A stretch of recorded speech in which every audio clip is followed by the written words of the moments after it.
everybody. You got Brandon, you got Fletch, and you got Aaron back there, and we are welcome to the Plum Positive Show. There you go. All right. See, we got to get the new jingle in. That's the new staple. Yes. So I'm just happy to be back. I've missed a few episodes here of late. So I'm just happy to be back here talking to the guys and everybody. And we have, we've been talking about this episode for a very long time. Long time. And we are very, very excited to have Kenny Lee Lewis on. He is the bassist and for the Steve Miller Band, a man of many talents, not just a bassist, but a guitarist, a songwriter, producer, everything else. So welcome, Kenny. Thank you so much for coming on the show. There you go. See, that was your North Carolina welcome there. I like that. I can go get my banjo if you want, man. Hey, brother, we like that stuff. We like that stuff. How you doing? This is Kenny Lee from California.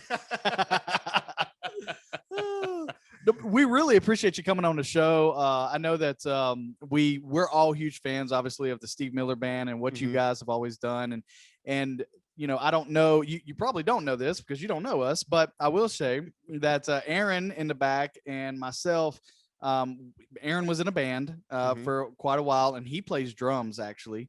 And he started dabbling a little bit into a guitar.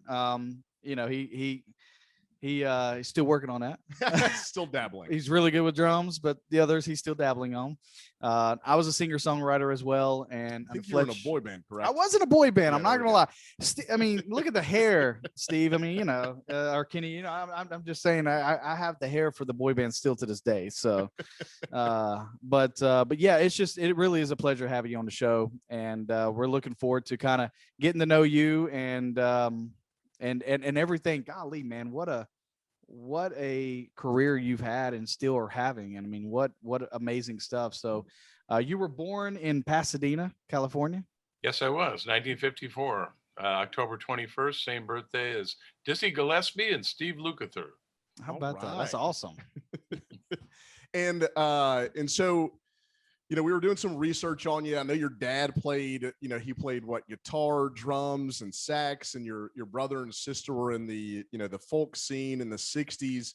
So you've just been kind of surrounded by music your entire life. Is your dad the reason why you got so into music? Probably so. I mean, because he was such an enthusiast, he always had either a gramophone or later on, of course, a stereo console. And, you know, and he would always be playing, you know, he'd be playing usually Count Basie, Woody Herman, you know, little Duke Ellington and stuff. He basically was a swing guy, and he was 4F during World War II, and he built bombers with my mom at Lockheed in Burbank.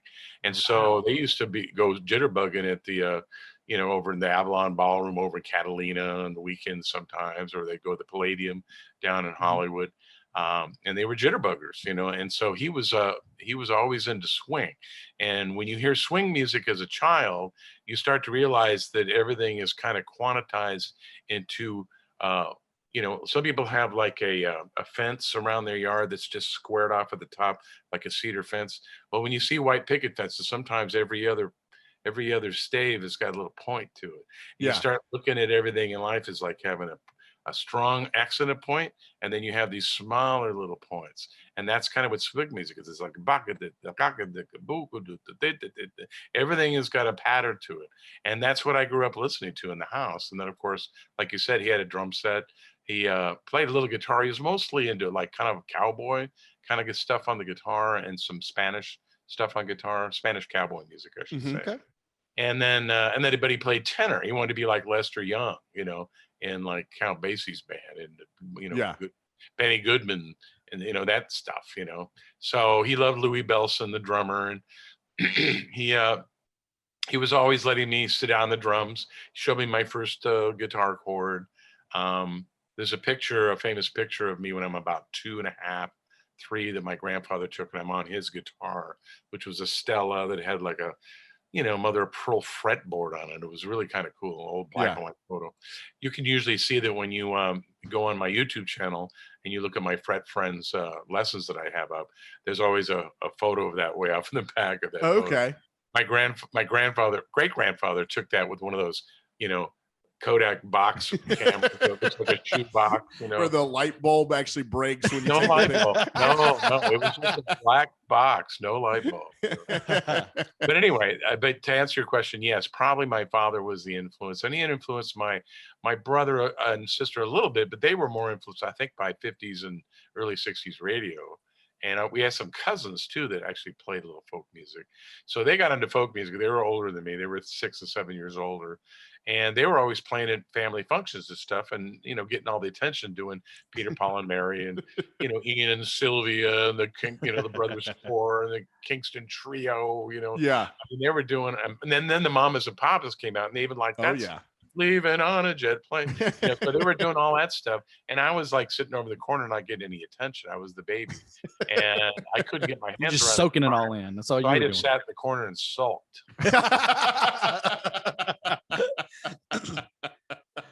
That's what inspired you. See, You were sick of not getting the That's where our attention. music influences came from in the family. Yeah. Nobody puts baby in a corner. Nobody puts Kenny in a corner. Oh, that's great. And so, what I think was it, did you move to LA when you were like 17 to start kind of getting into the music scene? What was that like, kind of jumping from, actually making that decision to get into music and wanting to be a professional musician? Well, my dad always wanted to be either an actor or a musician. His mother, actually, my grandmother, played accordion. She sang. She was a silent movie actress along with her sisters in Hollywood, because we're all from LA. And so I moved up to Sacramento, the capital of California, when I was about 6. My dad got a job promotion. He was working for the state. We went up to the capital and we moved into Sacramento. And it was kind of a small little town, but it was the capital. It was the oldest town in California. That's where John Sutter kind of founded California. It's right there. It was an interesting place to grow up. We had San Francisco within an hour. We had Tahoe within an hour and a half to 2 hours. We had Shasta an hour and a half to 2 hours north. So we were kind of in the middle of a lot of interesting geographical, and it was an agricultural area. The river, of course, was the main, focus of the whole thing. Of course, that's how I got into fishing and stuff, was backpacking as a Boy Scout up in the mountains there in the Sierras and fishing the river there. So we moved up there. I was there during the folky scene. I was there during the English invasion. And then when the flower power thing hit is when I really started paying attention. I was about 12. This is about 1966, I would say. And we didn't have any kind of pirate radio yet in that town, but there was a station called KSM. I think there was a I can't remember. I think it was K. Anyway, it was Tom Donahue, and he had a pirate radio station in San Francisco, and you could catch it late at night coming up the Delta if you had a good receiver. And I went out and bought a Sony stereo receiver with my paperboy. And I could get him, and he started playing not only, the hippy dippy stuff that was being played at the Fillmore at the time, but he started playing real blues. I had not heard real blues. I'd only heard the English invasion blues, the Yardbirds, the Kings, John Mayall, and that kind of stuff, Fleetwood Mac. So when I started hearing, Howlin' Wolf and Muddy Waters and people like that, I mean, I was just like, wow, this is where this came from. And then, of course, I was a big Jimi Hendrix and Cream fan, and I finally understood where all their music came from. Right. And then later, Led Zeppelin, same thing. So that's kind of where my music education came up. So I grew up playing in power trios and those kind of bands in high school. And then near the end of high school, I started playing with some jazz guys, and I eventually enrolled in a local jazz band there, learned how to read notation, played both guitar and bass in the jazz orchestra. And then to enhance the reading, I started learning flute and trombone because they're in the same ranges as guitar and bass. So I got pretty good at all that. I just really, really enjoyed it. And in 1973, to answer your question, is when I moved down to LA to become a studio musician, because the drummer in my band at that time was a guy named John Perry, and he came from a family of Perry Italian guys who were from Stockton, Sacramento, and they had all moved to LA and gotten into the music business, the younger ones anyway. and they all sort of grandfathered me in at least get my nose wet and my feet in the hot tub, if you will, a little bit down in the LA scene. And I went down there a couple of years in a row, goofing around. I actually got a little taste of the road too. I went and played with the pit band of Hair that was touring around the United States. The lead singer of my band had gotten the role of Wolf, one of the lead characters, and they needed a guitar player to sub for their regular guitar player who was going home, who was having a baby, and he wanted to be home when his baby was born. So they just needed a guy for like a week. And they were on the road, and they were in Dallas at the time. No, excuse me, Fort Worth. And they sent me the charts. I learned them. I came out. I auditioned. I played the show. We kind of got along, but I was really young. I was only like barely 17. And the guys in the band were like my age now, Right. pit band guys from like Boston and stuff. And so I was just like this little child, and they couldn't hang with me because they wanted to get high and do all kinds of nasty stuff. And I was just this little kid. So they were like, I think you need to go home and go back in the oven, So I had really great past your curfew. But that being said, I'd had a road experience, and then I had been grandfathered into the LA scene a little bit for a couple of years by visiting studios down there and stuff. So in 1973, New Year's Day, I just said, I'm pulling up. I left school. I came down to stay with my parents. My parents had actually moved down to LA before me. I finished my later part of my senior year in high school at my first year of college with my own apartment at 17 years old. Wow. And and then turned 18, and then moved back to LA, where my parents were living in Marina Del Rey. And that's when I started my quest of wanting to get into the music scene and be a studio musician in Los Angeles. So I'm curious to that is absolutely fascinating. I'm really curious to kind of rewind for a second. When you're 12, you're listening to, you start kind of listening to the jazz music. You're starting to hear some of these, it's actually a new sound, and to you at that time. At what point from 12 to 17, like that 5 years or so, at what point you're like, okay, you're playing guitar at this time, correct? This is kind of mainly what you're playing. It's interesting you mentioned that, because the band that I joined in around 1968 was called Friar Tuck. And this is what this guy is. He's Friar Tuck, right? I know. He looks like Friar Tuck. He also looks a little bit like Andrew Gold, my old friend Andrew Gold, that was involved with the Eagles and Linda Ronstadt in the early days. Because you're a redhead, right? Yep. Yep. You look like Andrew Gold. I was out in the sun. I was out in the sun for an hour and got sunburned today. So yeah. Google him after we had this interview, and you'll see what I'm saying. Andrew Gold is his name. Anyway, so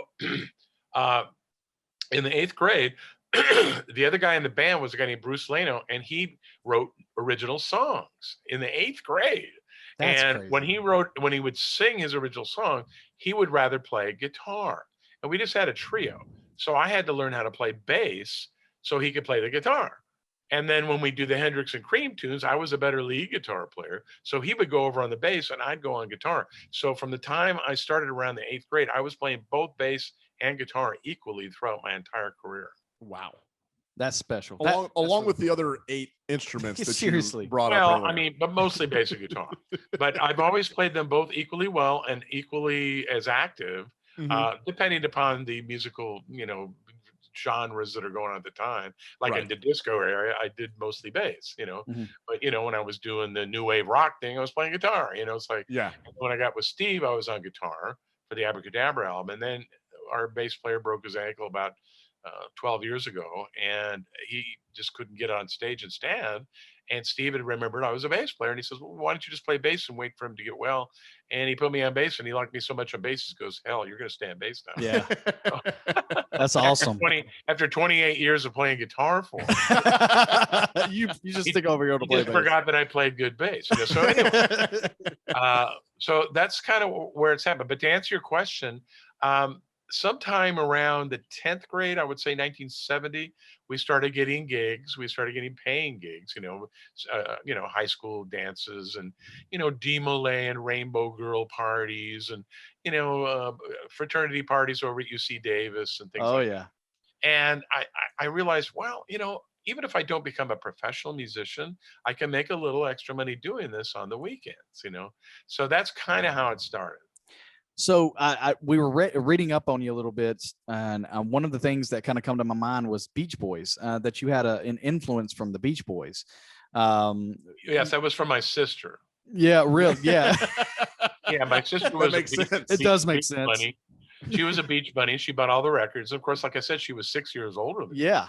So when she was a teenager, getting all excited about Brian and Carl, and Dennis and all, she didn't think Mike Love was good looking. She, he looks like an old guy. I don't want to, but no offense, Mike. But their live album they did in 1964 was in Sacramento. It was actually recorded at the Sacramento Memorial Auditorium, and my sister went to that show. Really? And she just got hooked like crazy. This is right when the Beatles about ready to hit. Yep. And so I would listen to her records, and I really liked the way that they constructed their songs. They sounded kind of like makeovers of some of the older stuff that was going on in '62. The Ronettes and Frankie Valli, and they copied a lot of different styles that were already going. Right. They just did it in a different way. And then of course they started putting electric guitar solos on. They weren't very flashy solos, but they were electric and they were turned up in the mix, So that's the stuff that I got interested in. And then of course the Beatles came out, and I liked what they were doing too. And they were playing guitar music, but I couldn't get used to that look, with the Nehru necks, the little bowl cuts, and, they're British. I just stayed a Beach Boys fan through most of that, Yeah. Well, it's pretty funny. I was very fortunate enough to I've been out west quite a bit, and we went to my past life. I worked for a nonprofit, and I got an opportunity to travel. And one of the guys that we went to San Diego, and we did a big training there. I was there for I was there for 10 days, training for 7 days. And this guy, he called him old head. He been around for a long time, and he lived in San Diego. And he was like, hey, we got in one night, and we were going to drinking and having a good time. And he's like, you want to go see, I got history to show you. I was like, okay. And we get in a van, and there's like 5 or 6 people in his van, and we go traveling around, and he's showing us. I don't know where we were, and I don't even know if he should have been driving, but he was touring us exactly where the Beach Boys started. He took us to like little clubs, like on I really don't know where we were. Kenny, I swear to you, I don't know where we were. At Hawthorne and Torrance and Redondo Beach. Yes, Redondo Beach. I remember that part. That's probably about it, because there was one of them that had a like on the roof. They had like a roof top, and he said he watched them there. Huntington Beach. Might have Steel been Beach. Yeah, but it was fascinating. It was he talked the whole entire. He was our travel guide for sure. And we had a good time, but it was really neat to see that scene, and to go into some of those. We did walk into a couple of bars. I guess they were bars. They might have been restaurants, but they had a bunch of Beach Boys stuff there, and it was really neat. And my mother loved the Beach Boys. Boy, she loved the Beach Boys. Surfers were the original bohemian post beat generation, folk generation rebels that kind of if you want to think about the way a rock musician kind of thinks and acts and behaves and goes about his life and his career, a surfer's kind of close to that. Yeah. You really are kind of like, you're not going to finish college. You're going to do what you do. You love traveling outdoors. Mm-hmm. You like being around hot babes. You like being in good weather, and that's kind of the mindset of a rock guy. Yeah. The surfers were kind of like pioneers in that.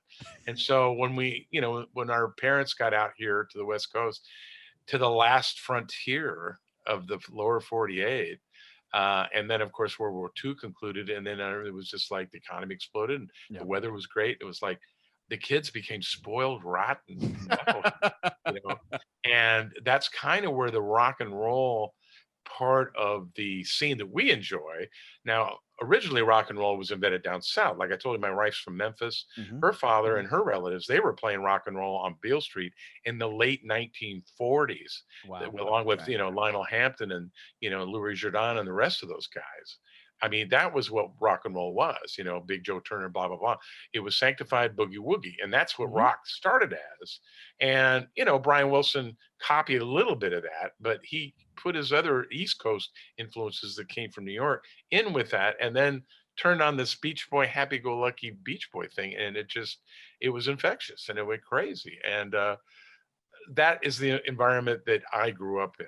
And a lot of East Coast people make fun of me for that, you know, call me, you know, a fruit and a nut and a fruit cake and all that stuff. You know, like they make fun of California in all kinds of ways. But because I've traveled all over the world, I don't necessarily subscribe to just the Big Lebowski way of thinking. Right. I'm basically a worldly guy. You know, I mean, I can get into European mindset in a second, you know. And my recipe for social democracy is completely different than what they portray on Fox News. Right. Right. So anyway, that being said, I mean, this West Coast sound was just a really interesting thing. And then all those hit records started coming out in the 60s with all the studio musicians. You know, you had, the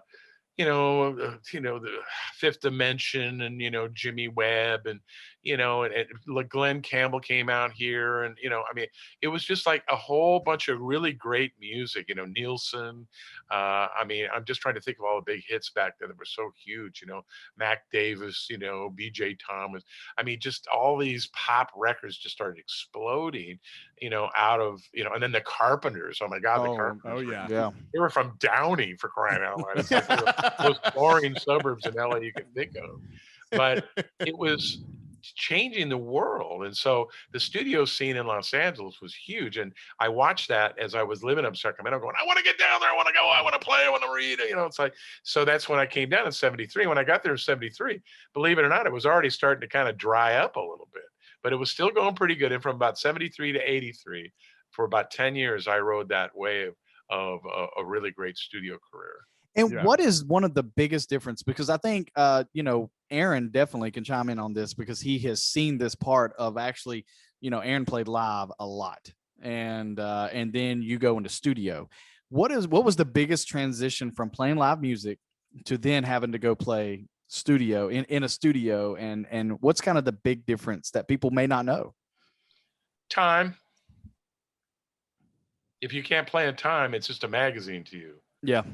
And so if you're in the groove, you're in the pocket, you don't want to play in time, and you got accepted pretty quick. The next one is to be able to, bring it. And bring it means that when you show up at 9 o'clock in the morning, you're ready to hit those charts. You're going to hit it in one take. When the solo comes, you're going to blow it. You're going to play it great. First take, first sit down, you're going to bring it. And if you could bring it without having to overdub and labor over a part, you save the producer and the record company money. Because studio time at that time was very expensive. Plus everything was union. Plus, all the, every minute people were getting paid to be overtime and stuff. Yeah. So you had to bring it. You had to bring it quick, and you had to be in time. Live, you don't have to do that so well. Yeah, you get away with some stuff. If you're cute and you're shaking your ass and you're looking good, you can mess up all over the place and still be a big hit. And believe me, I've worked for all of them. Yeah. So I'll chime in. So for me, by the time my band got into the studio, I was actually a singer. Brandon mentioned me playing the drums, but that was like early on in my career. But then I went into singing, have been singing way longer than playing drums. But by the time I got into the studio, the biggest difference for me was like the interaction with the audience, right? So in the studio, you got this headset on, you're in this room with a glass in front of you, looking at the producer or whatever. It's like a completely different feel having the music like, fed to you, the track of it into your headset, and actually being live, feeling the other instruments, feeling the other band members, looking at them, interacting with the crowd. So yeah, being in the studio was like way different for me. And you're right, Aaron, and it's an interesting point you bring up, because there's a lot of great studio musicians that are friends of mine that have never toured. They don't know what to do on stage. They usually sit in a chair when they're performing. Yeah. And it's like they have absolutely no charisma whatsoever. And I'll tell you what, butts off. They play it great and they read great and they're playing on all the hit records and everything, but they just don't have any performance chops. Right. Yeah, and I will leave out the name, but he's big in North Carolina, and he played in the 70s and 80s, and he's still touring. But I went to one of his concerts when I was in high school, and it was honestly the most boring concert in the world. I loved his music, loved listening to it on CDs and cassettes when I was growing up, but it was just like listening to the best of this guy on a loudspeaker with 10,000 other people. And it was just like, what? Why would I pay for this? Now, if you have great songs, really, really good, memorable hook songs, you can float that a little bit. You don't have to really be an incredible, I mean, I'll mention Steve and John Fogerty and Neil Young. I mean, all those guys, they kind of just look down at their feet while they're playing. Yeah. They're not really doing any kind of big they can work, they walk around the stage a little bit, especially if the crowd gets really excited. Yeah, but they're not like electric performers like Springsteen or one of those guys. They're running all over the place doing backflips and he's still doing backflips to this day. Or Elvis gyrations. But if your songs are great and your catalog is great, you don't have to do a whole lot on stage. You do have to talk to the audience. You need to engage and let them know that you're acknowledging them. Like Dylan, he'll get up there and he won't even talk to the audience. He's that's what on stage. Yeah, and that's what this artist did. He didn't talk to the audience at all. He just looked back at the band. Dylan will turn his back on the audience, So, but the place is sold out and they all love him, and that's just the way it is, Yeah. That's because of the work. That's because of the catalog. And the Steve Miller Band, that is what we ride on, is the catalog. Yeah. The catalog is the catalog is the catalog. We go out and service the catalog, and it's like the people don't even know what Steve looks like. He could walk through the audience before our show and they don't even know it's him. Yeah. And I think John Fogerty could do the same thing. Right. With sunglasses on, they just look like regular guys. Well, and I guess I'd been treated to different kind of concerts. I was a big Parrot head, so I went to go see Buffett. I've seen Buffett 11 times, I think. There's another guy. He could walk through the audience who wouldn't know who he was. I don't know. He plays to the audience. He gets I mean, he could walk through the audience before the show. Yeah. In his Hawaiian shirt and sunglasses. You think he's just another. Well, usually he's going to be the only one with his another Hawaiian short guy with a punch in the audience. He'll just blend in with the crowd wearing the same stuff. Exactly. Yeah. Well, before the Steve Miller Band, I thought this was a really cool thing. You actually helped develop guitar parts. Right? Yeah, well, when I did my first tour, I got in a fight with a biker and he was going to kill me. So I had to get out of town. So I joined this little steakhouse band called Sandcastle, and we had matching outfits and everything. We started in Fresno, but we did pretty good, and we got held over everywhere. And we went out to the Midwest and stuff. So by the time I got back, I brought a girl with me that I met in Ohio, and I got back to town, and it was hard getting work, and so I got in a couple bands. I made a little money, but she had to go to work to keep us floating, as most musicians have to do. They have to depend on their old ladies, as we call them. Well, we don't call them that anymore. I mean, if I call my wife that now, she'd hit me upside the head. But I had to go and find other work, and so we rented a house next to a guy that was a engineer and an electronic designer for a guitar amplifier corporation. And we became friends, and I liked his record collection and I liked his weed, and we got together, and he said, well, you're hurting, why don't you come and stuff some circuit boards at least over at the place. So he introduced me to this place called Delta Guitar Amps it's on Lancashire and Sun Valley. And this is in the San Fernando Valley. And I started out stuffing things at minimum wage, and I was probably working for $3.50 an hour. I don't know. Oh, God. But I was at least bringing home paychecks, so my old lady didn't throw me out. And so that developed into me working my way up, because I had electronics education in school, and so I already fixed things, so I was always really handy with electronics. So I worked my way up to quality control manager, and I was building these things and testing these things. And at that time, we were just doing an experimental thing. We only made 100 units, and it never flew. Before the locks were changed and we went bankrupt, a guy walked in there a few weeks earlier, and his name was Dave Schechter.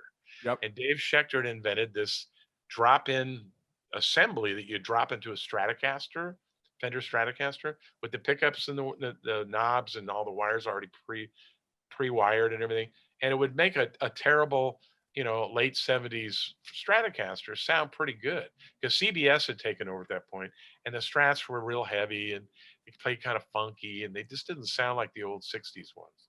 And so you drop in this assembly and it worked really good. So the guys that were working at Delta at that time asked me if I wanted to work for him in a little shop they were going to get on the side and wind pickups and build these assemblies. And that was Dave Schechter, which eventually became Schechter Guitars, which at this point is still a very, very big company. It got bought and sold several times, but we started the part business. He and I started making bodies and necks and whole guitars. We making bridge pieces, tuners, locking tail pieces, custom knob switching systems, all this stuff. And we did that before Boogie and Warmoth and Charvel and all those other companies. So that was my experience in MI early on. And then later on, I got involved with some others. But that was 1974. All right. That's awesome.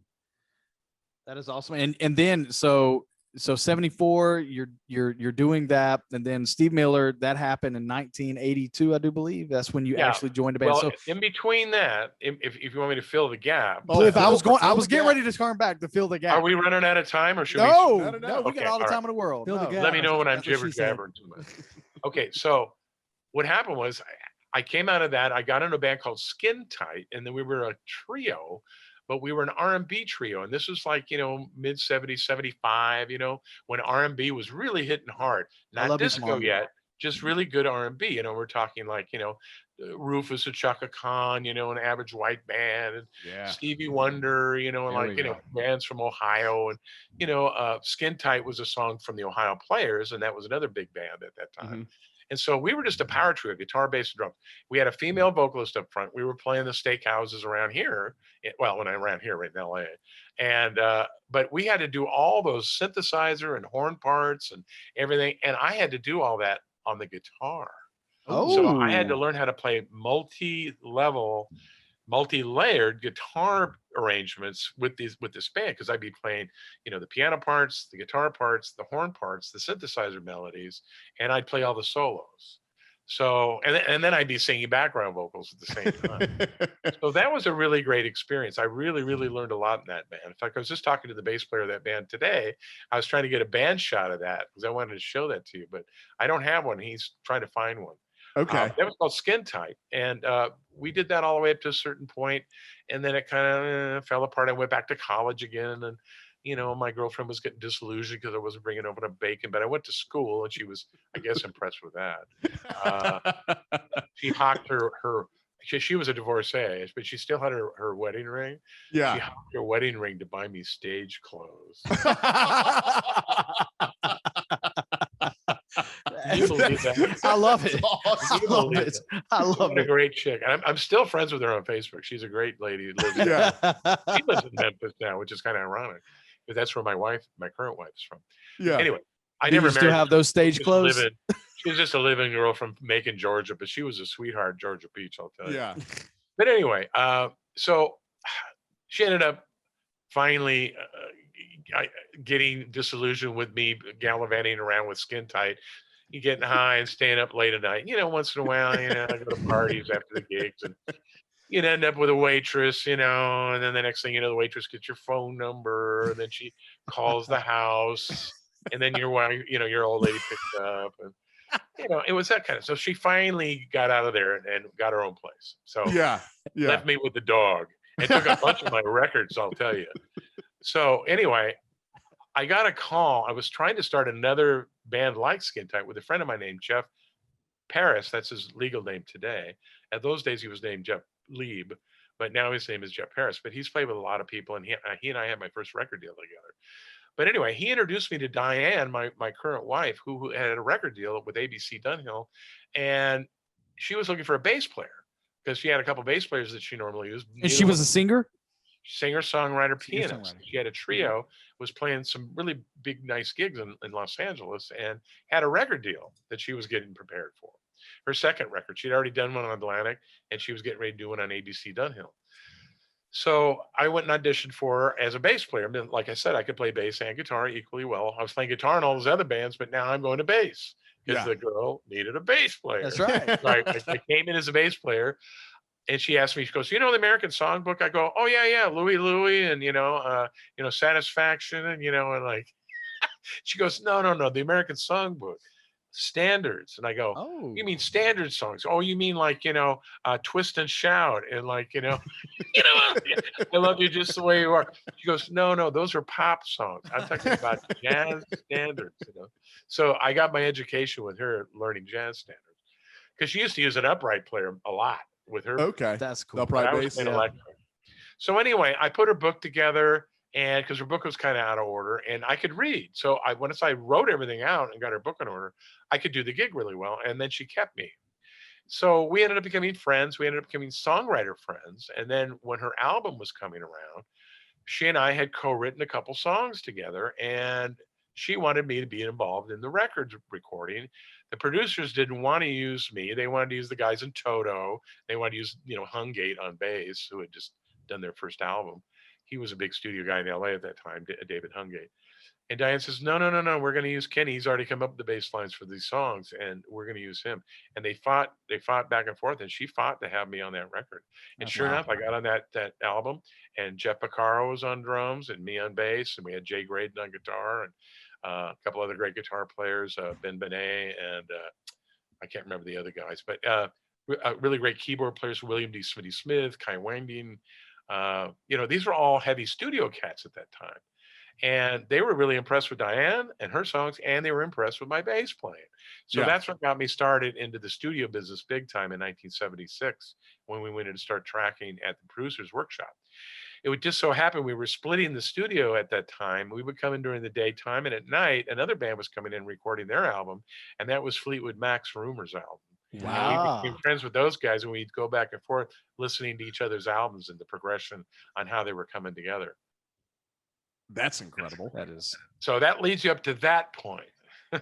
Yeah. Now, so then Diane's record comes out. We're going to go out and open up for either Gino Vanelli or George Benson. And she gets the audition to go to this movie that Robert Stigwood's doing called Sgt. Pepper's Lonely Hearts Club Band. And she auditions over Donna Summer, Carly Simon, a bunch of other famous artists. I can't remember them all. But she got the part of Lucy in the Sky with Diamonds in the movie. So we had to disband the group that we'd been rehearsing. Our background singer hadn't even rehearsed with us yet. I just hired him. It was my friend Steve Perry from the San Joaquin Valley, because he was just finishing a band called Pieces. And he was so depressed that it didn't get signed. He was going to, leave town if he didn't get a good gig. So I had hired him as background singer. This is, of course, Steve Perry from Journey. But he hadn't gotten a Journey yet. He was just, looking for work. So we had to disband the group before he even got a chance to rehearse with us. Yeah. And she got the part. She worked on the movie for about a year. And the movie came out, which stiffed as a movie, but the soundtrack did very well. Right. So that was her big claim to fame, was becoming Lucy in the Sky with Diamonds in the Sgt. Pepper movie. And then Steve Perry was so depressed when I had called him and told him we weren't going to go out. He went back to Hanford and started working at a chicken ranch. And later on, Herbie Herbert came from San Francisco, tracking him down from a demo that he had done for Tower of Power that they didn't like, that he liked because of his high tenor. And then that's when they coerced him to quit, raising chickens and go up and audition for Journey. It's probably a good call. That was a pretty good move on his behalf.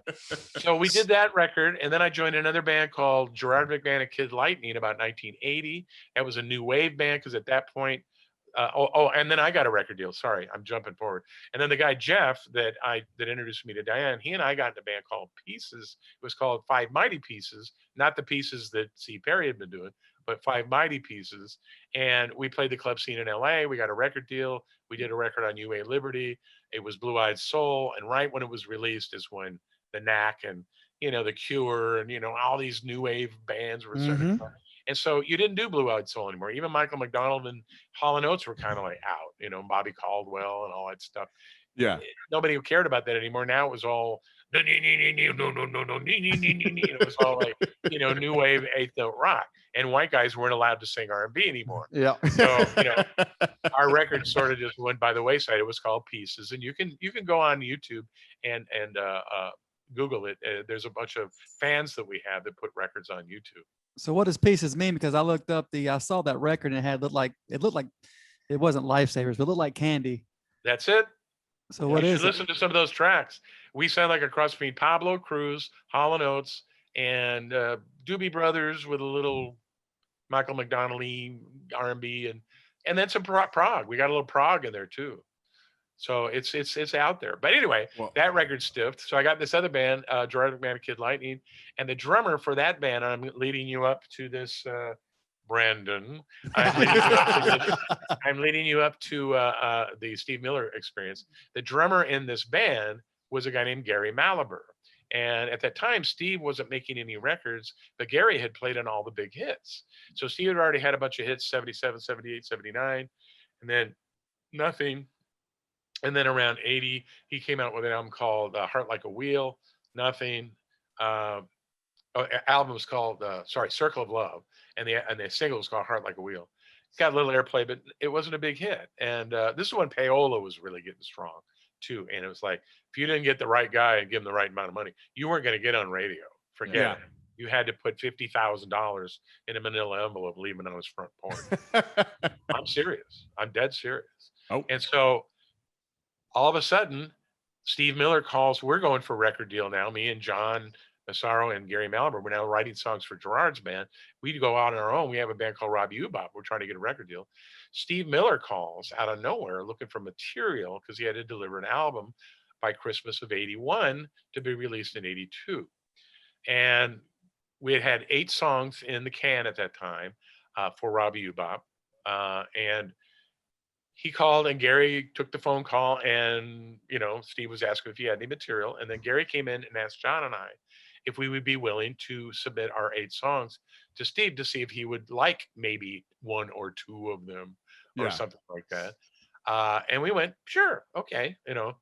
And he warned us ahead of time. He goes, he takes all the publishing, you know, I just want to let you know up ahead of time. And I went, okay, well, I mean, we still got all these other songs, you know, don't worry about it. So Steve hears our demo and he flips out and he wants all 8 of them. All 8 of them. All 8 of them. So now we don't have any songs. We're not even past.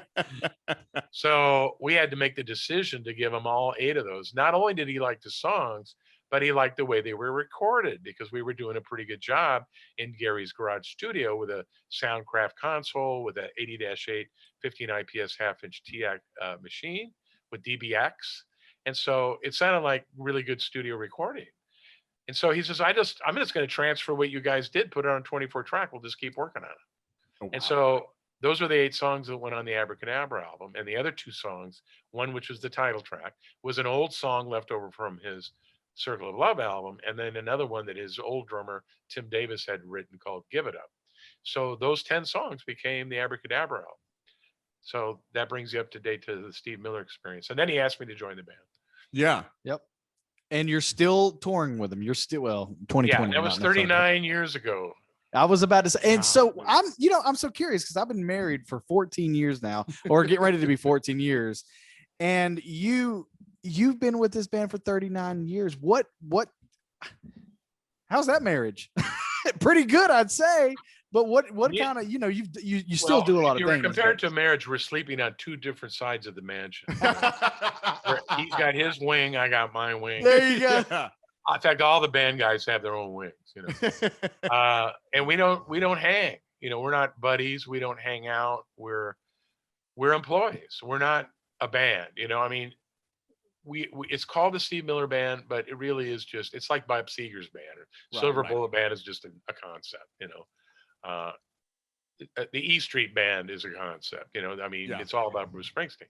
So even though there's a band name attached, the fans, I think, enjoy that more than even the organization does, because we would just assume be employees because we don't want to be in charge of anything.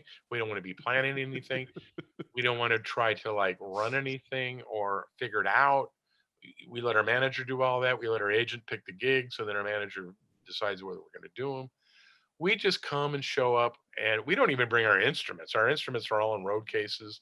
We don't rehearse. We just show up to the gig.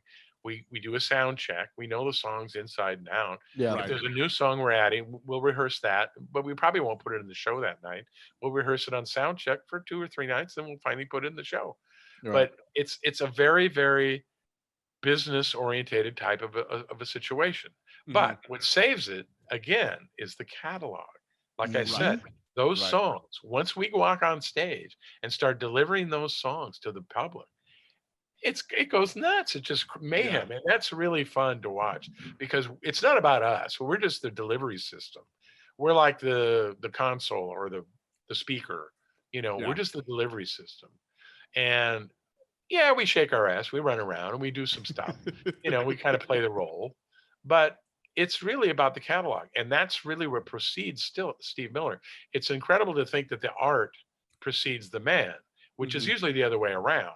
I mean, when you think of Mick Jagger, you don't think about his songs right off the bat. You think about him doing his, doing his moves. And it's like whatever song he's doing really doesn't matter at that point because he's just so cool doing what he's doing, But with Steve, his art precedes him. And that's what gets people to show up to the shows is the art. And then we just deliver it.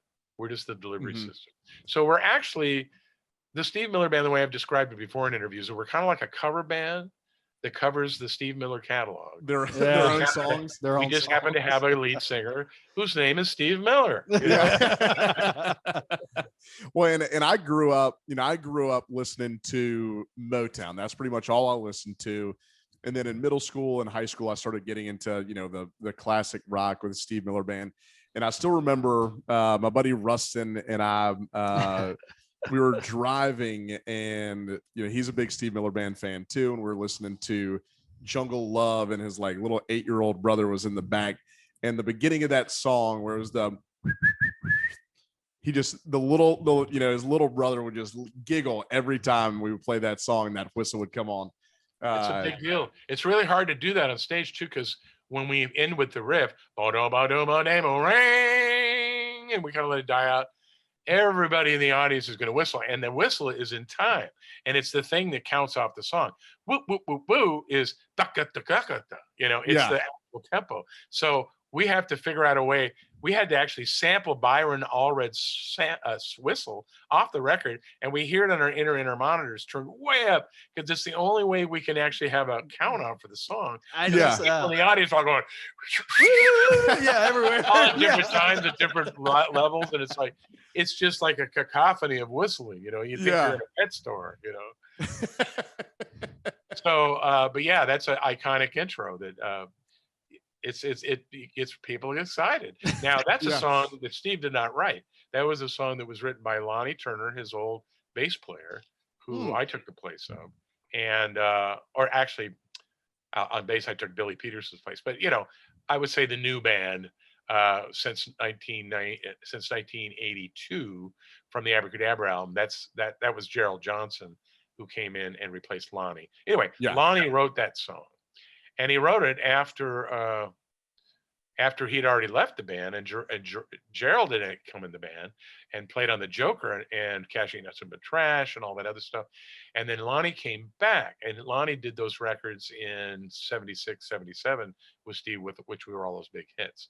Yeah. So he wrote the lyrics, and then a guitar player that I replaced on the Abracadabra tour, a guy by the name of Greg Douglas, he came up with a really interesting slack tuning on the guitar and wrote and played the guitar part on Jungle Love. So the two of them wrote that song for Steve. Okay, cool. That's amazing. I just wanted to mention that because a lot of people think Steve wrote it. It's a Steve Miller song. Again, it's the catalog. And that's the genius of Steve. It's not just that he wrote them. He gathered them together and put them into a package. Right. Yeah. And that's part of Steve's genius, is taking the excellence of people he meets and bringing it to a focal point to where he can put it into a show to where it becomes an incredible experience. Right. Yeah. I mean, that's so cool. And some of the most iconic musicians, you know, we always even talk about this, and I'm sure you believe this too, but it's about the people that you have around you that make, you know, like being able to have Steve to understand kind of putting that package together.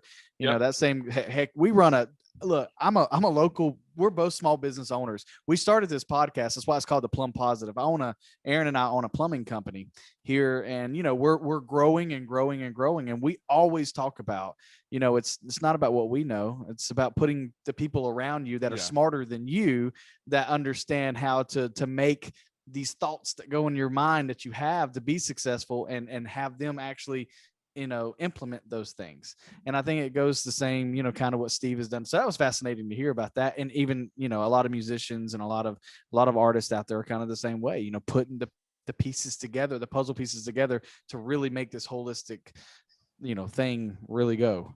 Yeah. Yep. And I'll be honest, I got a little envious when you were talking about how you just show up, you don't have any responsibilities, and you don't have to manage anything. We were just, I was like, oh man, that'd be nice. Hey, Fletcher walks into the studio, and the first thing I said to him, it wasn't "Hello, Fletch, what's going on?" It was, "Hey, you want a plumbing company?" You know, because we constantly work. You know, we never stop. Hey, I got a great slogan for you guys. What you got? Not only do we lay pipe, but we're growing and growing. I'm gonna call him my marketing right now. I'm gonna make sure we get all that. That'll get your attention on local TV. You have a lady with a fan going. Yeah. That's great.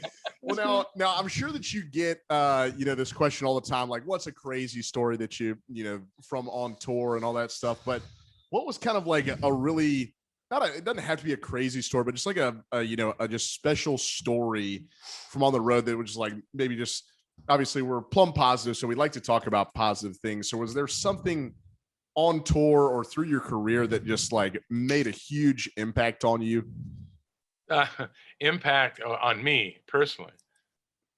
You're talking about an experience, not necessarily an outrageous thing, just something that affected me personally. Is that what you're saying? Oh, in a positive way. Yeah. In a positive way. Well, I told you my dad was a swing guy. And one of the big records that he liked to play was Benny Goodman live at Carnegie Hall.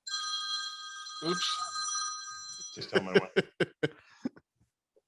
Classic. In the middle of an interview, honey. She could join. So, you know, he loved that album that had the song "Sing, Sing, Sing" on it with Gene Krupa's big solo. And it was a really great. I think it was only a 6-piece band. It was not very big, but he just loved that album. I remember him always saying, you know, like, "Wow, I just always thought it would be so great to be able to play swing music, play in Carnegie Hall." You know, and it's like it was a big deal for him. You know, so Steve's godfather, if you haven't done the research, was Les Paul. And Les Paul was on Capitol Records as well as Steve was, and was a great mentor to Steve throughout his younger career. And Steve remained friends with him all the way up till the end of his life. And he used to play a club called the Iridium in Midtown Manhattan on Monday nights. And we used to, whenever we were in New York on tour, if we had a Monday night off, we were down there sitting in and playing and hanging out with Les. And I even got to go to his house up in upstate New York. That was really cool. But he turned 90, and when he turned 90, the city and the Carnegie Hall decided to do a birthday party tribute for him. And that included everybody playing there that was ever a Who's Who guitar. I mean, I think it went on for a couple of days, if I'm not mistaken. Oh, really? But we were invited to play, and we got to hang out backstage with, you know, Pat Martino, you know, and Bucky Pizzarelli and his son, and Tommy Emmanuel. I mean, there was like, I think Neil Sean played, and so a couple of the rock and roll guys too, maybe Satriani or Vai or one of those guys. I can't remember. But it was a whole bunch of Who's Who guys. And we got to play at Carnegie Hall. So that was a big deal. It was a union-run house, old traditional house. They have a bar down in the basement, which is famous, where all the old jazz guys used to have one. And so, of course, the bass player and I, you know, I was playing guitar then. We went down and had to have a canooper, as we call it, down in the bar at Carnegie Hall. So it was just such an amazing experience to play in New York City at Carnegie Hall. and to honor my father, and just lift a drink to him. Yeah. He was still alive at the time, and of course he was pretty proud when I told him. Yeah. So that was probably one of the seminal moments. We played Radio City Music Hall too, but it was Carnegie that my dad really had a big jonesing for. Yeah. So I never really said this before. I usually tell some bizarre, outrageous story. Right. That's usually what the interviewer wants. But you invited me to reflect on my own feelings, and that was very cool. Yeah. That's a great story. That really is. And being able to play, and I mean, obviously we actually you're the second one that we've ever had on the show that actually played in Carnegie Hall. Oh wow. So we actually have a local woman here that owns a state farm agency that's part of our a network that we have called a BNI network, and her name is Catherine Townsend. Shout out to Catherine. Yep. But Catherine actually got to sing in Carnegie Hall as well. So she got to perform there when she was, I think she was in, I was not part of the show. No, I did not think you were. I can't remember if she was in high school or college. So I can't remember that. But if you go back and listen to one of our shows, one of our early shows, she was actually a guest. Don't probably don't. We're, it was a little rough at the beginning for us. Still is a little rough sometimes. But yeah, so and she talks about like just how magical that place was to sit in there, to know that all the greats, just the music, if you know, that's came in and out of that place is just amazing.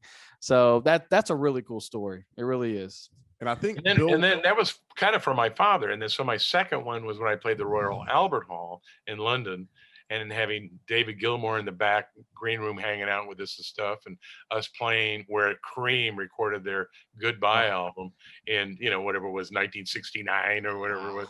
That was my big deal, was Cream, So that was my other one, was playing Royal Albert Hall. That is so cool.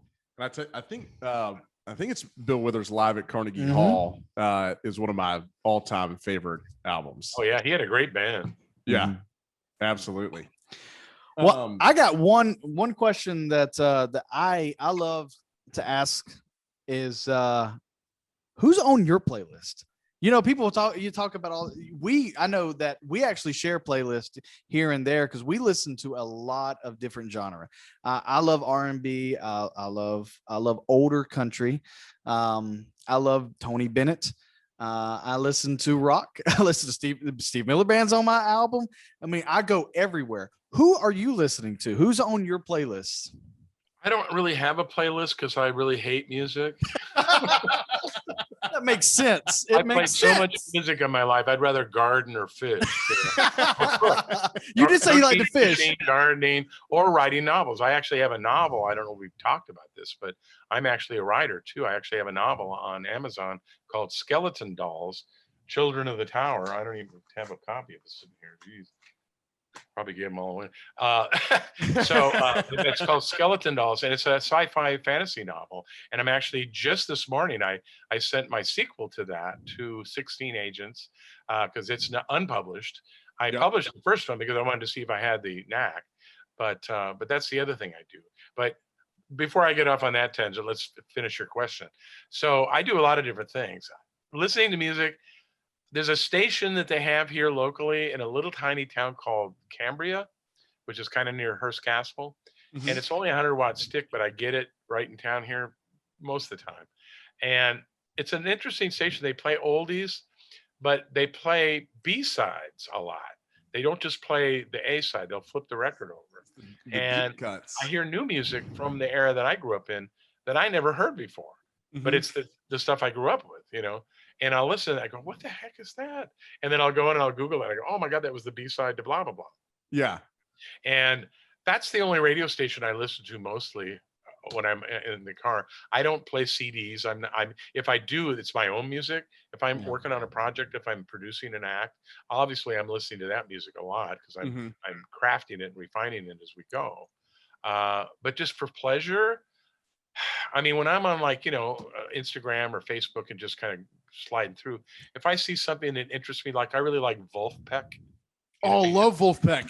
Yeah, Wolfpack they do the music that I grew up with. Remember the band I said Skin Tight, where I was playing all the guitar parts, all the keyboard parts.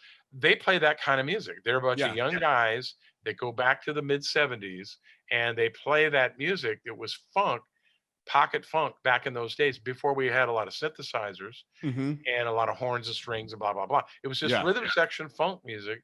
And it was just real tight and real groovy. And that's something I grew up with. And so I like them because they're keeping that alive and they do it very well. Put It in Your Pocket live at Madison Square Garden. I listened to the other day, and they had the whole audience singing that doggone hook with them. And the place was sold out. And to be honest, I don't think Steve Miller Band could sell out Madison Square Garden. It's a very hard gig to sell out. It's there's a lot of music going on in New York every night. You have to be a huge, huge draw to be able to fill up that place. It's hard to fill up that place. So they had it looked like it was sold out to me, and they had everybody singing. And they've never had a hit. They've never had a record deal. They're not mainstream, that is for sure, but they're really talented. Snarky Puppy and the Dirty Loops, and I mean, there's a bunch of bands that don't have any hits that are just kind of famous because they have great players. And I think was it Panther? What is it, Panther? Something.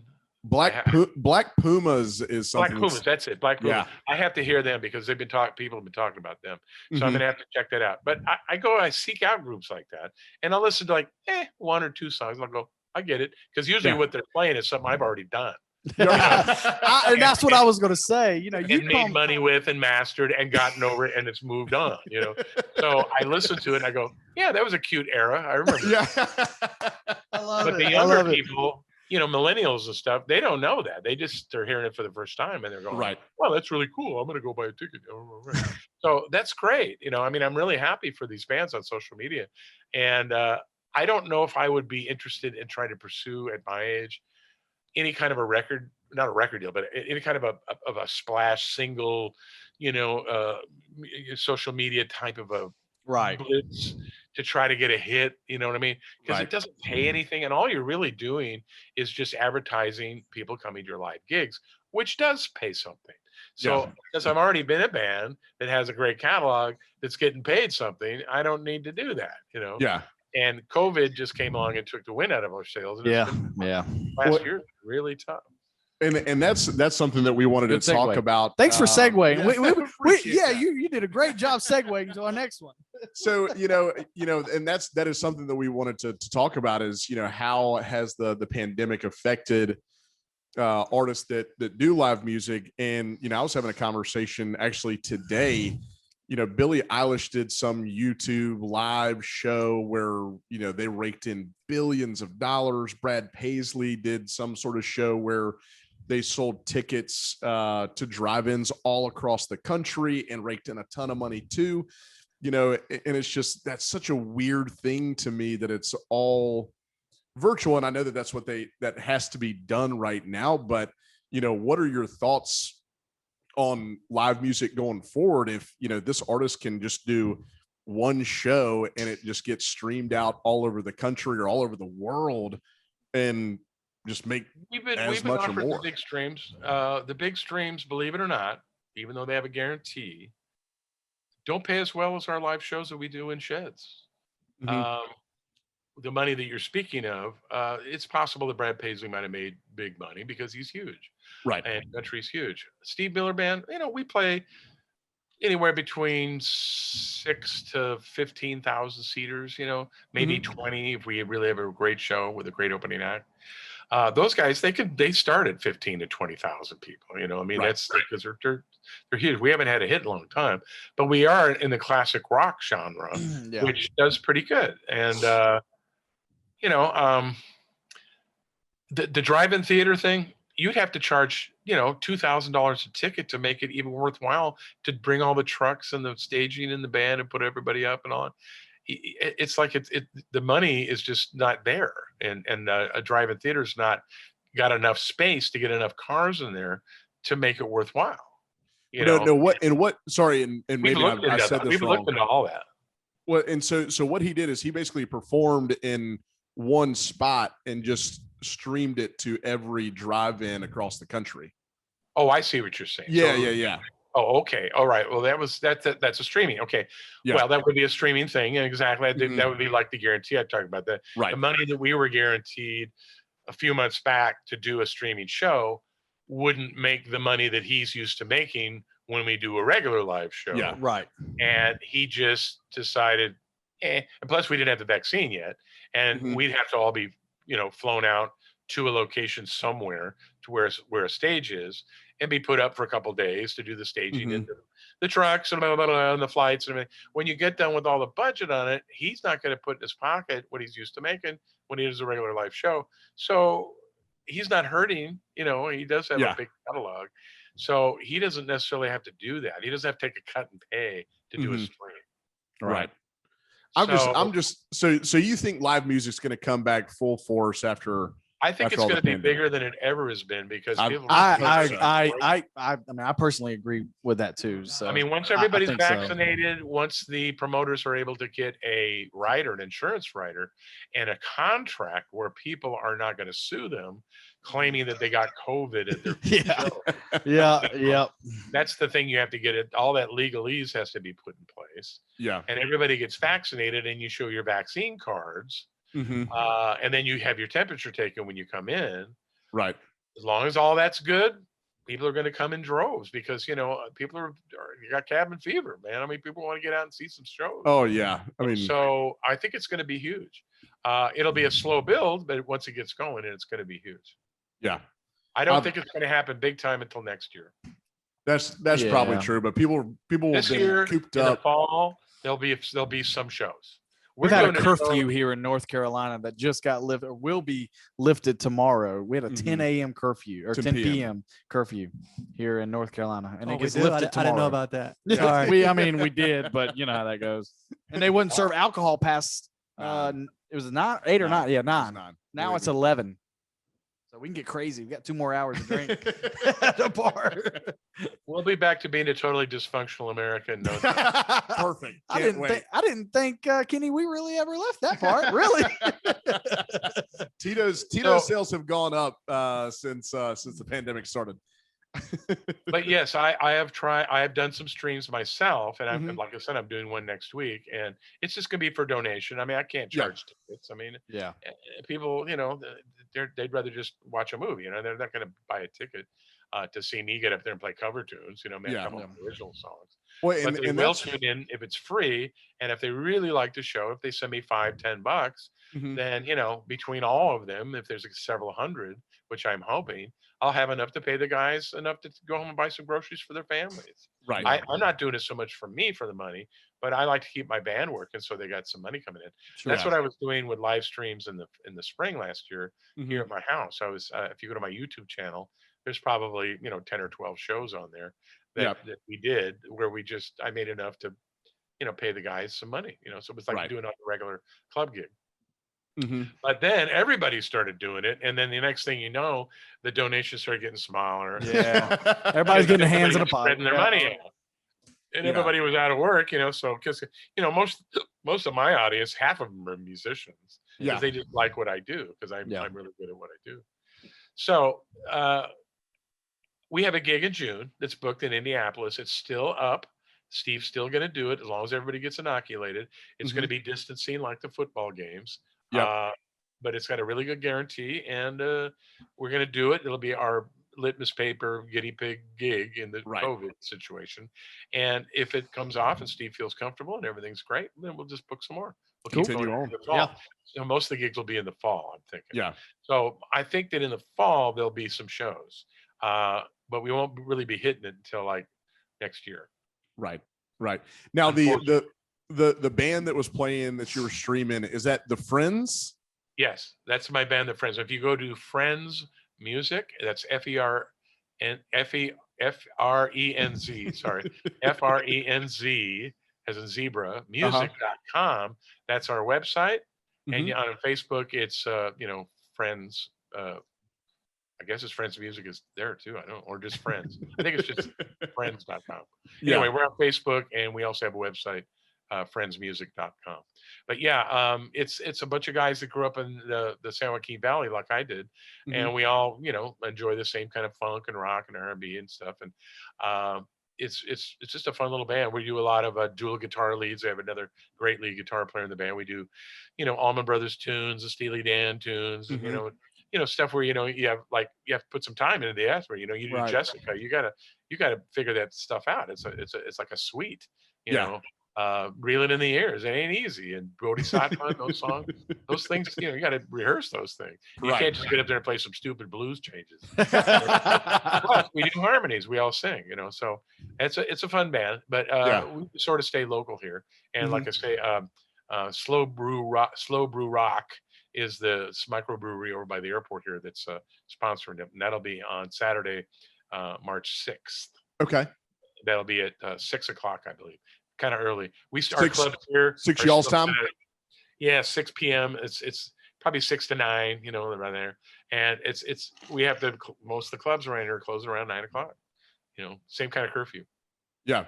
Okay. Well, we'll put that up on our Facebook and promote that on our end for sure. Absolutely. So talk about that experience with the so today I watched one of your live performances with the Friends on YouTube, and I see you guys had all the plexiglasses up, I put that up. I had a drum isolation booth that a friend of mine didn't have room for, so I was storing it for him.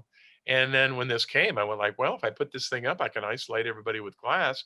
We could take off our masks and we'll be compliant. And that's what we did. There you go. So how's that? Does that change the dynamic any, or how's that feel when y'all were doing? Well, we were all in headphones anyway, so that didn't really matter. Gotcha. Yeah. So just like the studio, pretty much. Okay. Yeah, it was a studio environment to the board with reverb, but not stereo. And we didn't get it took us a while to get our interface together and our levels together. And by the time we got it together, we weren't doing it anymore. It was pretty fun. But I am doing that for my teaching lessons on my YouTube channel, Kenny Lee Lewis on YouTube, with my Fret Frenz music. Videos that are on there now, the lessons. I'm just doing that sort of for free on there to sort of be like flypaper to get people to come and subscribe. And then my website will launch, hopefully not this week, but probably next week, which will be the Fret Frenz lessons, which will be subscription lessons on a website. And there'll be about 30 lessons to start, and I'll just keep adding to it as I go. And then I'll do bass. I haven't even done bass yet. Aaron, there's your opportunity to get back into playing guitar right there. There you go. Yeah. Well, I mean, I play guitar in my band that I do here in town. I only play bass with Steve right now. Yeah. Okay. And again, it's Fret Frenz, Frenz. Yeah. Frenz as a zebra, music.com, or Frenz band on Facebook. Yeah. And And then I have another band with my wife called Barflies, and that's Barflies with a Z as well. You got the Z noticing thing. a trend. Barflies, and you can go to barfliesmusic.com. I was actually going to come back and ask you about. That's a different bunch of stuff. That's kind of like you got some jazz and R&B going on. What's the Z all about? What's the Z all about? It just looks cool. That's the best right there. That's awesome. And then also the only .com I could get was with the Z. Was Friends. Yeah, it was Fret. Well, when I do Fret Frenz, which is the name of my teaching site on YouTube channel, it's called Fret Frenz with a Z. Yep. Fretfriends.com was available, so I actually was able to buy that with a Z. I couldn't do it just with word friends. It was already taken. Yeah. And also for people watching, you can go on YouTube and search Fret Frenz, and you have a few episodes. I think I saw 5 or 6 out there now, kind of giving people a taste of a taste of what you do. You're playing the guitar, the bass, the dobro, and different things like that. Yeah, one of the interesting ones is I have a 50, I think it's a 54-minute one that I actually take the second single off the Abracadabra album, which was called Cool Magic. You may never have heard it, but it charted about 47. But it was a really cool track, and I was very proud of writing it. I actually wrote it for Todd Rundgren and Utopia, and I explained that all in the actual video if you want to go watch it. But I actually build the track, and I track by track, and I sing lead vocal, the backgrounds, everything. I play everything on the track, and I do it as a sort of a template for a class on how to record, a demo, basically, a really great sounding demo. And that might be fun for you to go see if you're interested. If you got the time, it's 54 minutes. I watched a little bit of the Fret Frenz, those episodes on YouTube. And Yeah. So, but that, damn that's talented. just offered for free just to attract people, and then Mhm. hopefully I'll move them over to my lesson subscription site, and they'll reel them start. in. Reel 'em in, just Just- like a fisherman. Just reel them in. You gotta have an ugly lure, man. Yeah. Well, and something that we were, before we started, really getting into the podcast, we were all talking about food and all the good stuff that you've probably had over the years, and barbecue down here in Lexington, and out in California as well. And you have something that you said that was on the back burner. Yeah. Oh, well, that's something that I'll be getting into once I get my website up and running with the guitar and bass lessons. Yep. Then I'm going to start doing cooking lessons, because I am a cook, and I have quite a few, Instagram and mostly Facebook, just pictures and recipes and stuff. And people have been bugging me saying, "When are you going to put a cookbook together? Blah, blah, blah. I love your stuff." And I even did a couple videos. And like I said, we did a pilot show back in 1990 called This Kitchen Rocks, with another developer. He actually had that name. So I'm sorry, it was called Rock and Roll Kitchen. Sorry, it was called Rock and Roll Kitchen, and my product is called This Kitchen Rocks. Yeah. And so the plan is to get the rock celebrities and my friends to come and bring their recipes, because all of us, we used to chase skirt and look for drugs after the gig every night.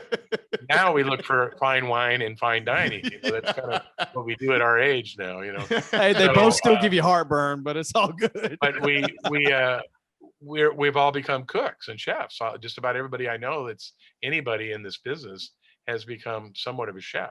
So we would bring them on. They would do their thing. In fact, I've got a couple of guys, the Doobie Brothers, that have said they would do a pilot with me if I could just get the funding. I've been waiting for the funding. I've actually had this show up for funding several times over the last decade or two. And every time we just about ready to get the check wrote, they kind of go, "Well, I don't know." I think it's a brilliant I'm idea. not able to, bring everybody out first class, put them in limos and put them in great hotels and film for a few days, because I need a budget for that. And I just don't have that kind of, money laying around.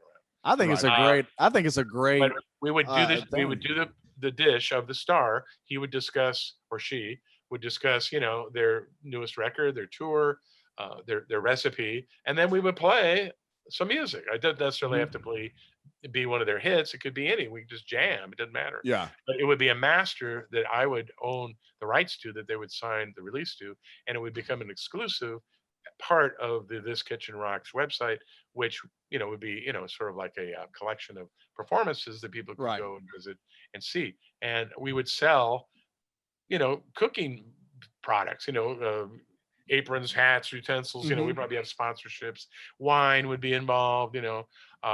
We get a commission from advertising, things like that, and we might even have a subscription on that eventually. Yeah. But that would be called This Kitchen Rocks, and that's on the back burner. Yeah. And I mean, it sounds like a brilliant idea. It's very it's like a riff on Daryl's house. Well, yeah, he copied us because we were doing it in 1990. We had it in 1990, but his show is more about the plane. My show will be more about the actual culinary craft of cooking. He doesn't do that. He just makes guacamole, with Billy Gibbons, and then they play for an hour and a half, So when you get that started, this would be some real dishes, Yeah. When you get that started, I sing a little bit. I don't play anything, but I'll come out and cook with you. Okay. Yeah, make some of that brisket. Oh yeah. That's going in the smoker. Now we have a brisket here. There's a town just south of me called Santa Maria. And of course, as you know, California is where the mission system is. This was where Zorro, the legend, was, the haciendas and all that stuff. That was all real back in the 1700s, 1800s.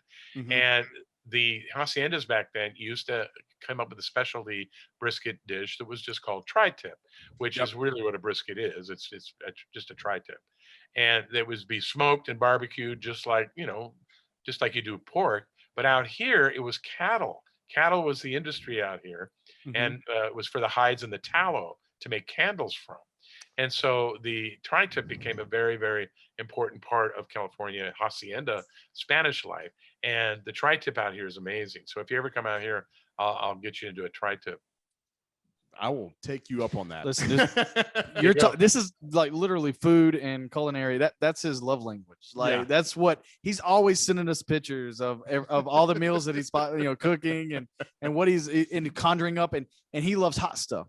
So we actually have if you do go back and listen to any of our shows or watch any of our shows, we have this thing called Hot Tracks. And it's kind of spin off of Hot Ones. YouTube.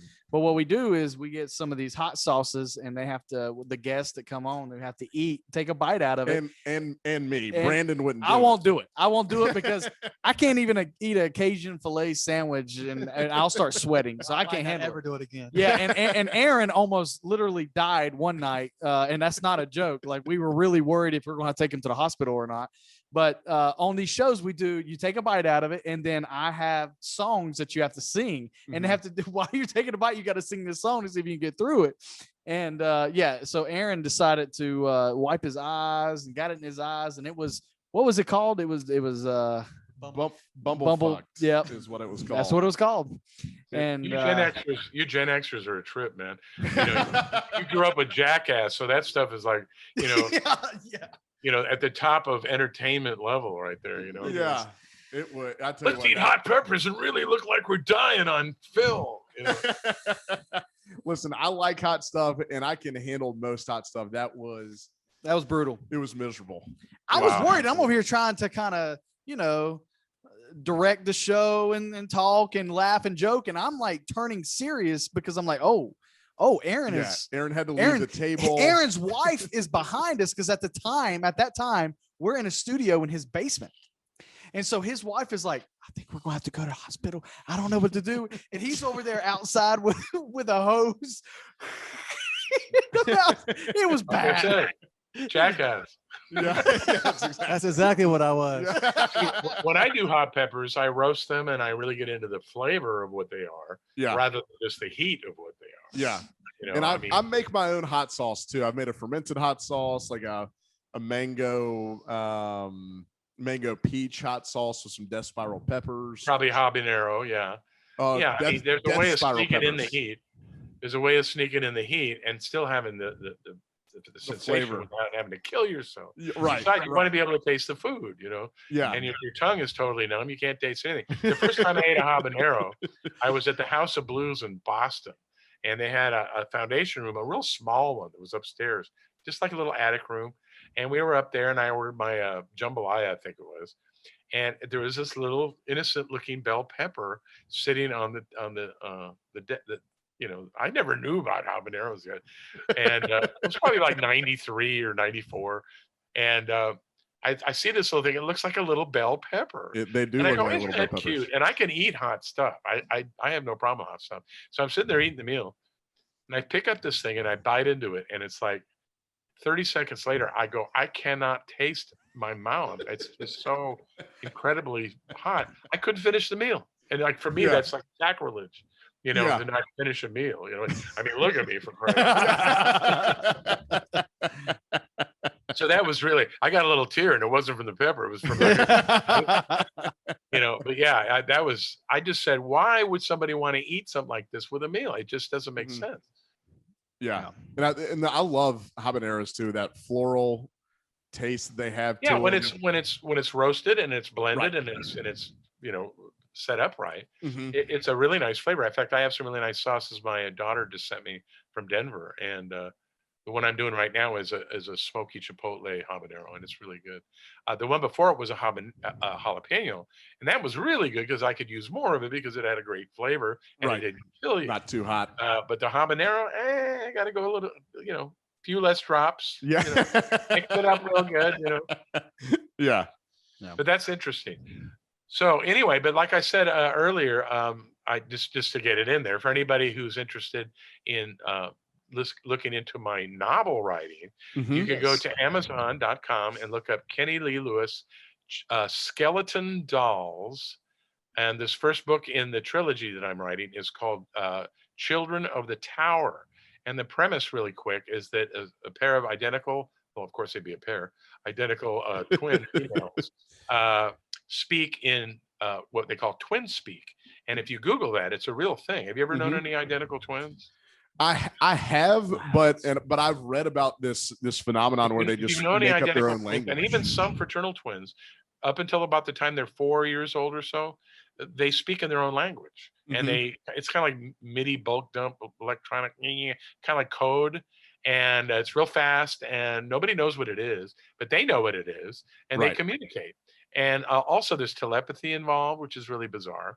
So I met an identical set of gorgeous blonde twins. Our bass player was actually dating one of them, and I met the mother, and she started telling me these stories of what they were like when they were little, and it was like the hair on my arms rose up, and I went like, "You got to be kidding me!" I said, Oh, "Can I wow. write this into a novel and just change the name?" She goes, "Yeah, sure, go ahead." And so the first 10 chapters of this book are actually based on a true story. That's But awesome. it's so interesting because they had special kind of powers, and they used to sing. They used to have these little songs they sang in this language. And so in the book, which I sort of taken to a Stephen King slash kind of like Dan Brown kind of a thing, Yeah. it's an ancient language passed down through the Druids of what their Ooh. ancestry are, because these are Welsh girls, or Uh-huh. part Welsh, I should say. And it goes back to the time of Merlin, Mhm. when he used to use these incantations in his warfare and in his healing stuff back in those days. There's a legend. I'm Welsh myself. I actually went to Wales last year, went to Carnarvon, Mhm. and got around people who spoke Welsh, and Merlin is all over the place there. So I Yeah. read up on Merlin and the legends and everything. It's pretty amazing. I mean, King Arthur is still not totally documented, because back Mhm. then the Druids didn't have any kind of alphabet. They Yeah, only had there's no symbols. written Yeah, it language. was like Yeah. it was just symbols. It was kind of like hieroglyphics in a way, and those symbols, you always see people getting tattoos of and stuff. Right. Those are all Celtic symbols. They all mean Mhm. something, and it's really interesting. So these girls keep using this language into their adulthood, and we find out that it's the original language of God, as stated in the Old Testament when they were talking in Genesis about the Tower of Babel. Because Mhm. if you read the Old Testament, it says that at one point before the Tower of Babel, we all spoke the same language and we spoke directly to God. Now, I didn't Mhm. write that. That's just in the Bible. It's Right. not, but it said we all spoke the same language, like Noah and Moses and Abraham. When God would say, "Hey, Noah," he'd say, "What?"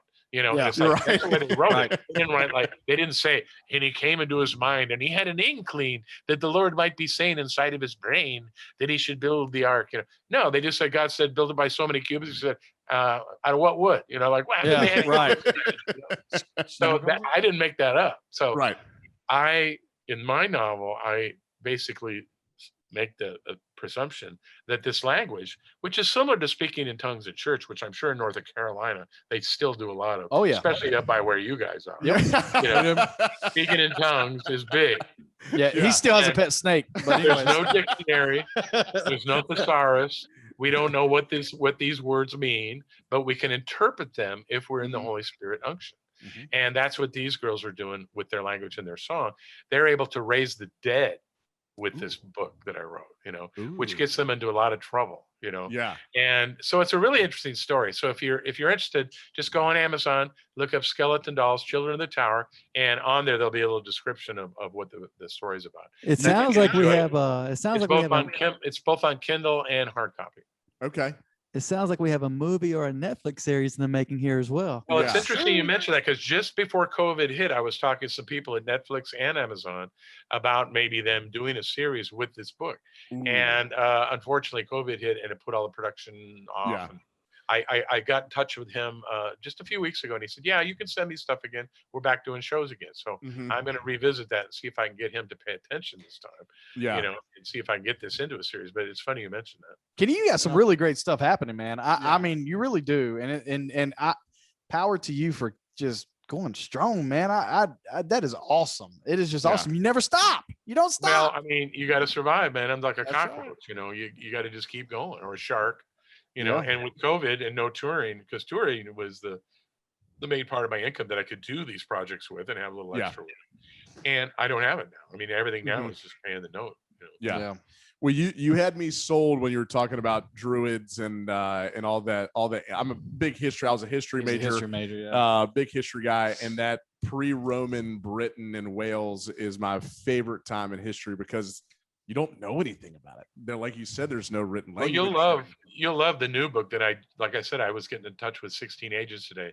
The Yeah. second sequel is called Lesson in the Grotto, and it deals with the stone circles up in Scotland and Wales. I'll send you my deals with address and you can aliens send me and all this stuff. It's Yeah. very cool. You're gonna dig it. I'll email you my address and you can send me an early copy. How about that, Ken? I can send you PDF. I'll send you PDF of the rough Okay. draft. Oh, And, that's I awesome. can even send you the book if you want. The first book. The first book sets it up. I'll order the book on Amazon. Okay, I got you. I appreciate it. Yeah. I think I make about $3. Yeah. That's fine. Or he'll order it directly at whatever pays you the most. Whatever That's pays you the what- most, we'll Well, we'll the take care of Kindle is only $4, and I don't make as much. But if you electronic Kindle, that's cool. It doesn't Yeah. matter. Well, is there? We've talked about the book that's coming out. We've talked about the Fret Frenz, your subscription that's going to be coming out with the lessons. This Kitchen Rocks. Is there anything else that you have on your plate that we need to address before we stop taking up all your evening? Probably gardening. Gardening. 'Cause I do grow my own vegetables and herbs, and I'll that'll be later down the line. Yeah. But yeah, I really enjoy gardening, and I did some successful gardens the last couple of years, and I put them up on Facebook, and people were fascinated. I don't know why, because it's a very common thing. There's Mhm. lots of people doing it, but I think it's just because I'm a rock guy and I'm doing it. It makes it a little different. Yeah. And they get kind of into it. They go, God, he goes on tours and plays with a rock band, and then he comes home and he picks tomatoes. I mean, like, that's very weird. Well, I'm going to follow you on Instagram if you've got gardening and food pics up there. I will certainly follow you immediately once we get done with this here. Great. Well, listen, Fletcher and Brendan, man, you guys have been great. And thank you, Aaron, even though I don't see you. I see this black thing in the background. I see these 4 little UFOs. It's the UFOs. Now, when we edit this, because we're not live technically, I'll go back. I have to edit our video here because we were trying to get the lighting right in here, and it just didn't work. So these are just our UFOs that hang out here. We'll have our logo up there. Yeah, our logo will be there. Well, it's kind of like Aaron is like, operating the UFOs, and he's kind of in another dimension. Yeah, he is. We've got so one of my buddies is a filmmaker and film professor, and we had him on about a month ago, and we talked to aliens with him for an hour and 15 minutes. And he's a fascinating guy. Yeah, he's a fascinating guy because he actually did a 30 for 30 on ESPN on what was the name of the it was When the King Held Court. So it was about Elvis Presley and his love of racquetball. Yep. Yeah. Very fascinating. But Kenny, listen, we sincerely appreciate you coming on to the Plum Positive Show. We really do. Me. This was fun. And, this was fantastic, man. And I look forward to having you back will on. you edit this, or is this going to be just, were we live now, or? We're not live, but we don't edit much. Yeah. There'll be no editing. So this was a pre-record. Okay, all right. Yeah. This way we can get the UFOs out of here. Okay, before we go, check this out. Yeah. Oh, wow. Yeah. Who's that hunk? I put that up the other day. It was an 80s shot. That's what I used to look like. Now I look like Colonel Sanders. That's great. Well, thank you so much, Kenny. You were awesome. It's been a pleasure talking to you and just getting to pick your brain about the whole music industry and what you got going on. And we're very excited to see what else you got coming out next. Absolutely. Well, and appreciate that. And we will share all this information on our Instagrams and Facebooks and all these social medias, Spotify, YouTube, and all this stuff. And tell everybody about you. Go follow you. And you're a very interesting man, and I love it. I love all the things that you're into, man. So we appreciate you having you on the show, and we hope to have you back on one day. Yeah. Thank you. And then give your wife Brandy a hug, would you, I Brandy? will. I appreciate that. Yeah. All right. Thanks, Kenny. We appreciate you. Yeah, we'll All stop right, the stop the recording in a minute. You just stay on, and we'll talk to you just for a minute after. We appreciate you. Oh, okay. Yep. Good. All right, folks, and Plum Positive out. Are we done? Are we off? Well.